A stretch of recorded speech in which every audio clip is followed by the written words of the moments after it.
জনাব রাজু হাওলাদার সহ আরো অনেক নেতৃবৃন্দ আজকে ইসলামী আন্দোলন আনুষ্ঠানিকভাবে যোগদান করছে।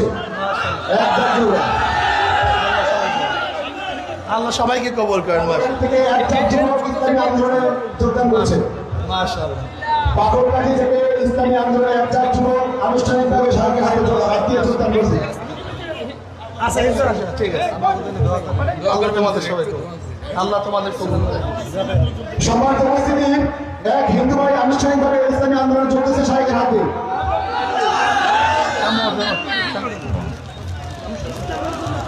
আল্লাহ সবাইকে কবুল করেন। আরো সদস্যরা আসছে আলহামদুলিল্লাহ, এদের সবাইকে কবুল করেন। আগামী 26, 27, 28 নভেম্বর চরমনে বার্ষিক মাহফিল, ইনশাল্লাহ সবাই যাব। আজকের থেকে ইনশাল্লাহ বাকের গাছের কাজ বাড়বে না কমবে? 1 গুণ না 10 গুণ? 10 গুণ না 100 গুণ? আল্লাহ আমাদের সবাইকে কাজ করার তৌফিক দান করেন।